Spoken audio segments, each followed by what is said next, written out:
তাহলে কি আপনারা 8 দলীয় যে 11 দলীয় জোট থেকে বের হয়ে যাচ্ছেন? আমরা বের করব, আমরা বের হতে যাবো কেন?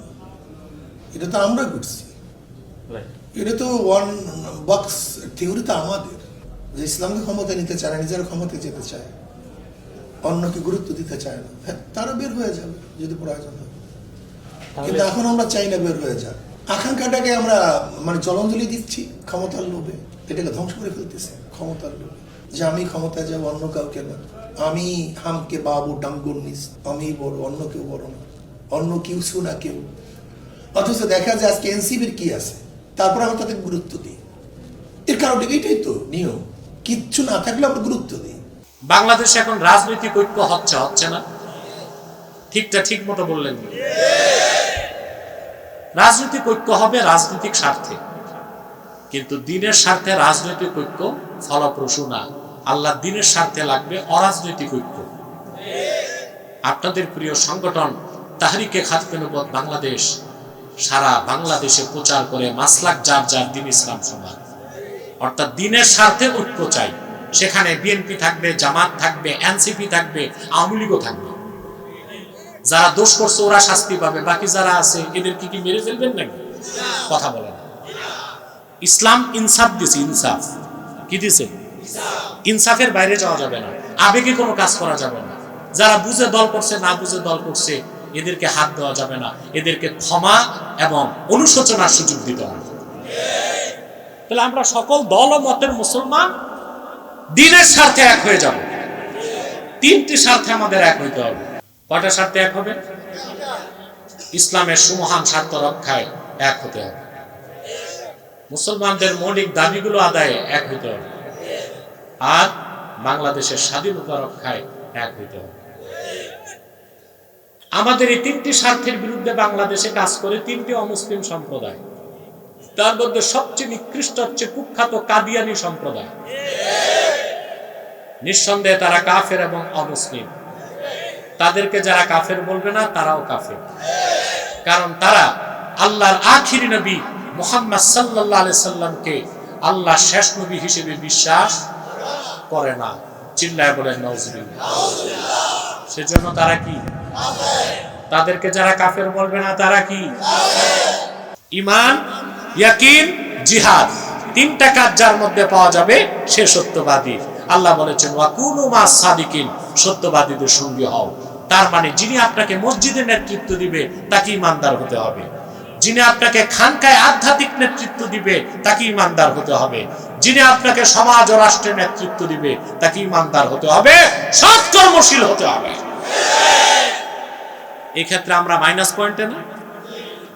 ইল্লা মাশাআল্লাহ, আল্লাহ যাদেরকে চেয়েছেন তারা ছাড়া, অল্প সংখ্যক ছাড়া অধিকাংশ নেতাই হয় মুশরিকুন, নয় কাফিরুন, নয় মুনাফিকুন, নয় দুর্নীতিবাজ, নয় টাউটার। এটি হচ্ছে আমাদের দেশের ক্রাইসিস বা মূল সমস্যা। যেদিন আমরা সকল স্তরে ইমানদার, বিশ্বাসী, চরিত্রবান, ভালো মানুষদেরকে নেতৃত্বে বসাতে পারবো, সেদিন আমাদের দেশের চেহারা পাল্টে যাবে। এই মূল সংস্কার না করে ঐকমত্য কমিশনে বসে 9 মাস না 9 বছর বসে মিটিং করলেও কোনো আদতে সংস্কার হবে না। হয়েছে? কিছু পাইছেন? 9 মাস মিটিং হয়েছে, 88টা বিষয়ে একমত হয়েছে, 44টা বিষয়ে একমত হইতে পারেনি। এই 9 মাসের মিটিং এ চা নাস্তার খরচ গেছে 54 লাখ টাকা। সংস্কার কিছু হয়েছে? আশা করা যায় গোড়ায় সংস্কার করতে হবে। আমাদের দেশটায় মানুষ আছে 18 কোটি, কত? কিন্তু দেশ চালায় কয়জন? আপনি হিসাব করছেন কোনদিন? প্রেসিডেন্ট, প্রধানমন্ত্রী, 300 MP, SP, DC, OC, TNO, UNO, আমলা কামলা, মোট মিলে হয় না 3000। কত হয় না? ধরেন 3000। মানুষ আছে 18 কোটি, দেশ চালায় কতজন? 3000। আমরা বাংলাদেশের পীর মাশায়েখ, আলেম ওলামা, মুসলমানেরা 3 লক্ষ মসজিদ করেছি, 10,000 মাদ্রাসা করেছি, প্রত্যেকটা মাহফিলে হাজার হাজার মানুষের সমাবেশ ঘটে। কিন্তু যারা দেশ চালায় ওই 3000 মানুষের মধ্যে 1000 মানুষকে মুত্তাকি ভালো মুসলমান বানাতে পারি না। এটা সমস্যা। এটা কি? এটা হতে হবে ইসলামী শিক্ষার মাধ্যমে প্রাইমারি থেকে বিশ্ববিদ্যালয় পর্যন্ত সকল স্তরে কোরআন হাদিসের শিক্ষাকে বাধ্যতামূলক করতে হবে। সাথে থাকবে বিজ্ঞান, প্রযুক্তি, ভূগোল, অর্থনীতি, সমাজনীতি, রাষ্ট্রনীতি, physics, chemist, zoology, botany, cosmology, theology সব পড়ান। আগে ইসলামটা পড়ান। চোর পাওয়া যাবে? দুর্নীতিবাজ কথা বলেন, জালেম খুঁজেও তো পাবেন না। অতএব আল্লাহকে ভয় করতে হবে জীবনের সকল ক্ষেত্রে, আর সত্যবাদীদের সঙ্গী হতে হবে। ঠিক কিনা? এই যে সত্যবাদীদের সঙ্গী, এটা সোহবত। এটা কি? তরিকত তাসাউফে সোহবতের মূল্য অনেক বেশি, ঠিক না? বসেন বসেন, এখন বসেন, আমি সবকিছু বুঝতেছি, করবো আমি।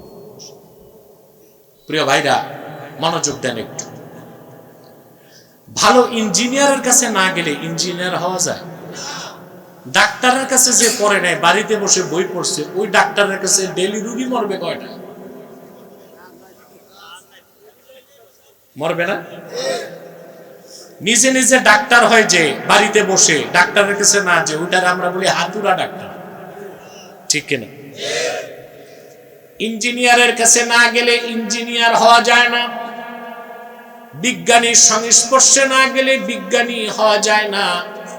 ডাক্তারের সংস্পর্শে না গেলে ভালো ডাক্তার হওয়া যায় না। আল্লাহওয়ালা মুত্তাকির সোহবতে না গেলে আল্লাহওয়ালা হওয়া যায় না। সুবহান। এই জন্য আল্লাহ বলছেন, কুনু মাস সাদিকিন, সত্যবাদীদের সঙ্গে হও। কোরআন ও হাদিস পড়ার জন্য যাবেন মাদ্রাসায়, কোথায়? তরিকত তাসাউফ শিখতে যেতে হবে আল্লাহওয়ালাদের দায়রায়, ঠিক না? নতুবা আপনি ইলমে মারিফত শিখতে পারবেন না। আমি কোরআন শরীফ থেকে একটা দৃষ্টান্ত দিচ্ছি, ঠিক আছে? হযরত মূসা আলাইহিস সালাম, সহিহ বুখারী কিতাবুল ইলমের হাদিস, তিনি বনী ইসরাইলের এক মজলিসে ওয়াজ করতেছেন, বুঝলেন? তো বনী ইসরাইলের এক ব্যক্তি দাঁড়ায় গেছে, দাঁড়ায় বলল, ইয়া মূসা, হাল তা'লামু আহাদান আ'লামা মিনকা? তোমার চেয়ে বড় আলেম আছে কেউ, তুমি জানো? আছে নাকি কেউ? তো মূসা নবী বলে ফেলছেন, না, আমার চেয়ে বড় আলেম পৃথিবীতে। ফাআওহাল্লাহু ইলা মূসা বালা আবদুনা খাদির। আল্লাহ ওহী নাজিল করে বললেন, রে মূসা, তোমার চেয়ে বেশি ইলম রাখে আমার এক নেককার বান্দা, তার নাম খাদির, যারে আপনারা বলেন খিজির। উচ্চারণটা কি? খাদির, বিফাতহিল খা ওয়া কাসরিদ দাদ, খাদির। তো আমাদের দেশের লোক বলে কি? খিজির। এটা ভুল উচ্চারণ, শুদ্ধ উচ্চারণ কি? খাদির। তো মূসা নবী বলছেন, আল্লাহ, আমার কাছে তুমি তাওরাত পাঠাইছো, আমার চেয়ে বেশি ইলম তার কাছে, ওইটা কোন ইলম? তা আমি তার কাছে যাব, তার সোহবত নিব, তুমি আমাকে পথ দেখাও। সুবহানাল্লাহ। আল্লাহ সব আলামত বলে দিলেন, তিনি মাছ সঙ্গে নিলেন, সঙ্গে নিলেন ইউশাকে। আল্লাহ বললেন, মাজমাউল বাহরাইন, দুই সমুদ্রের মিলনস্থলে খাদিরকে পাবা। সুবহানাল্লাহ। তিনি গেলেন, সাক্ষাৎ হলো খাদিরের সাথে। সাক্ষাৎ হবার পরে মূসা নবী জালিলুল কাদার পয়গম্বর হয়ে খাদিরের সোহবতের জন্য অনুমতি চাইলেন। সুবহানাল্লাহ বলবেন না? তরিকত তাসাউফের মূল হচ্ছে আদাব। মূল কি? এর জন্য অনুমতি চাইছেন। অনুমতি কিভাবে চাইলেন? ক্বালা লাহু মূসা হাল আত্তাবিউকা আলা আন তুআল্লিমানি মিম্মা উল্লিমতা রুশদা। হে মূসা, রুশদ, আল্লাহ তোমাকে যে ইলমটা দান করেছেন, যার মাধ্যমে তোমার ইয়াকিন চূড়ান্ত পর্যায়ে চলে গেছে, সেই ইলমটা শিখার জন্য আমি তোমার অনুসারী হতে চাই। হযরত খাদির প্রস্তাব নাকচ করে দিয়ে বললেন, না, ইন্নাকা লান তাসতাতিআ মাইয়া সাবরা, আমি বুঝতেছি তুমি ধৈর্য ধরতে পারবা না, আমার সোহবত তুমি নিতে পারবা না। মুসা নবী কয় চেষ্টা করি না একটু। দুজন হাঁটা ধরছে, হাঁটতে হাঁটতে চলে আসলেন নদী পার হবেন, তো নৌকাতে উঠছে। বুঝলেন? কথা বলেন। ঘুমাচ্ছেন? কে কে ঘুমান হাত উঠান তো।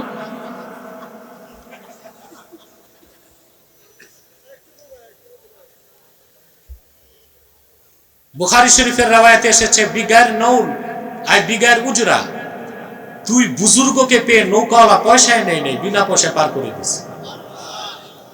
ওপার যেই খাদির নৌকার তলা ছিদ্র করে দিছে।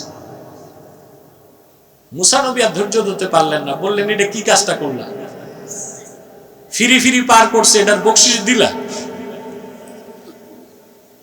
খাদির কয় আমি আলাম আকুল্লাকা ইন্নাকা লান তাসতাতিআ মাইয়া সাবরা, আমি কি বলি নাই তুমি ধৈর্য ধরতে পারবা না? মুসা বললেন ঠিক আছে, যেটা ভুল হয়েছে তো হয়েছে, আর বাড়াবাড়ি করো না, চলো। সামনে গেছেন, উপস্থিত হলেন এক বিস্তর প্রান্তরে। সেখানে যেয়ে দেখেন বাচ্চারা খেলতেছে, সবচেয়ে সুদর্শন বাচ্চা একটাকে ধরে হযরত খাদির জবাই করে দিয়েছে। এইবার মুসা নবী আর ধৈর্য ধরতে পারলেন না, তিনি বললেন এটা কি কাজ করছো? ক্বালা আকাতালতা নাফসান যাকিয়াতান বিগাইরি নাফসিন লাকাদ জিতা শাইআন নুকরা, একটা নিষ্পাপ বাচ্চা, কোনো দোষ নাই, ওরে তুমি মেরে ফেললা, কাজটা খুব খারাপ করছো। খাদির কয় আমি আগেই বলছিলাম তুমি ধৈর্য ধরতে পারবা না। তো মুসা নবী এবার কমিটমেন্ট করছেন, ঠিক আছে এরপর প্রশ্ন করলে আর সোহবত দিও না, তুমি তোমার পথে যাবা, আমি আমার পথে যাব। এখন তারা এসে উপস্থিত হয়েছে এক এলাকায়, মুসলিম শরীফে আসছে কারিয়াতুল বুখালা, কৃপণদের এলাকা। এটাই মিশর, ফিলিস্তিন, বুঝলেন, এইসব এলাকাতে। কথা বুঝেন না? সেখানে এসে তাদের ক্ষুধা লাগছে, লোকজনকে বলে আমাদেরকে একটু খাবার দাবার দাও। কৃপণ লোকগুলো তাদের কোনো খাবার দাবার দিল না। তো হযরত মুসার হযরত খাদির একটা দেয়াল ভাঙ্গা, দেয়াল, মুসা নবীকে বলে আসো আমরা দেয়ালটা সংস্কার করি। দুইজন মিলে সুন্দর করে দেওয়ালটা বানাই দিচ্ছে। এইবার মুসা নবীর আর সহ্য হয় না, ফিরি নৌকা পার হয়ে তলা ছিদ্র করছে, নিষ্পাপ বাচ্চাটারে কতল করছে। আর যারা আমাদের খাবার দাবার দিল না, বিনা পয়সায় ওয়াল তুলতে গিয়ে বলছে।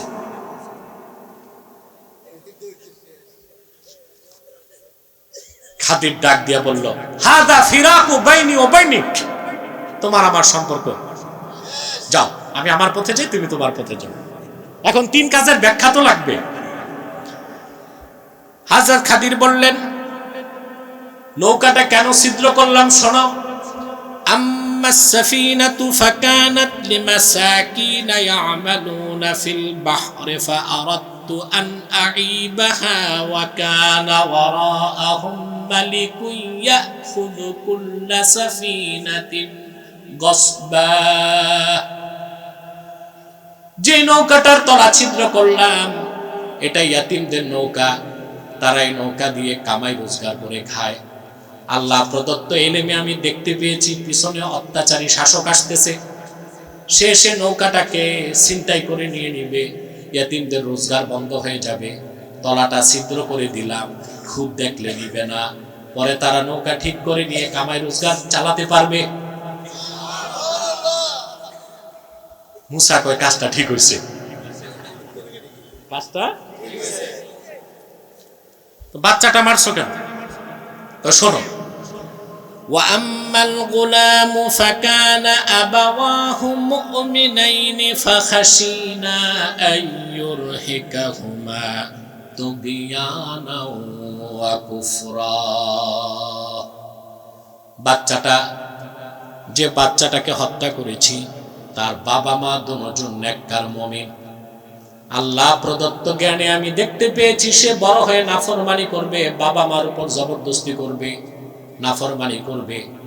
আমি তারে কতল করে দিলাম, আল্লাহ তারও বাঁচাই দিবেন, আর তার বিনিময়ে তার বাপ মাকে আল্লাহ উত্তম সন্তান দান করবেন। মুসা নবী বলেন, এটাও তো ঠিক হয়েছে। ওয়াল উঠেছো কেন ফিরি ফিরি? তো তিনি বললেন, শোনো, وأما الجدار فكان لغلامين يتيمين في المدينة وكان تحته كنز لهما وكان أبوهما صالحا। এই দেওয়ালের নিচে দুইজন ইতিমের ধন সম্পদ রক্ষিত আছে। সুবহানাল্লাহ। দুজনের পিতাই হচ্ছে নেককার। নেককারদের সন্তানদেরকে পৃষ্ঠপোষকতা আল্লাহ নিজে করেন। দেয়ালটা ভেঙে গেছে, চোরের হাত লাগবে, এই জন্য আমি দেওয়ালটা তুলে দিলাম, বড় হয়ে তারা তাদের সম্পদ বুঝে নিবে। হযরত মুসা বলেন, এটাও তো ঠিক হয়েছে। সুবহানাল্লাহ বলবেন। এখন মুসা নবীর কাছে কোন ইলম ছিল, খাদিরের কাছে কোন ইলম ছিল? প্রশ্ন আসে। মোল্লা আলী কারি মিশকাতুশ শরাবের কাতের মধ্যে সুন্দরভাবে লিখেছেন, নাযারা মুসা আলাইহিস সালাম ইলা আলামিশ শাহাদা ওয়া নাযারাল খাদির ইলা আলামিল গায়ব।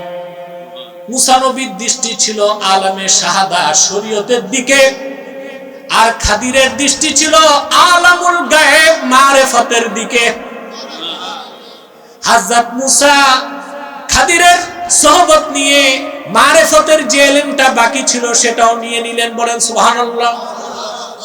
আল্লাহ তাআলা তার আখিরি নবী নূর নবীজি মুহাম্মদ মুস্তাফা সাল্লাল্লাহু আলাইহি ওয়াসাল্লামের মাধ্যমে ১৫০০ বছর আগে ইসলামকে পরিপূর্ণ করে দিয়েছেন। সেই ইসলামের মধ্যে শরীয়ত আছে, তরিকত আছে, হাকিকত আছে, মারিফত আছে। সুবহানাল্লাহ বলেন।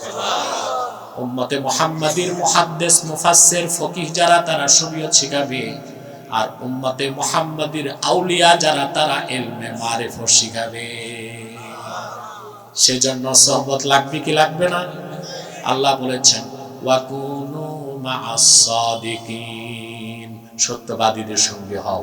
এই দুইটা নির্দেশ মানবো। সাদাকাল্লাহুল আযীম ওয়া সাদাকা রাসূলুহুন নবিয়্যুল কারীম ওয়া নাহনু আলা যালিকা মিনাশ শাহিদিন ওয়াশ শাকিরিন। আলহামদুলিল্লাহি রাব্বিল আলামিন।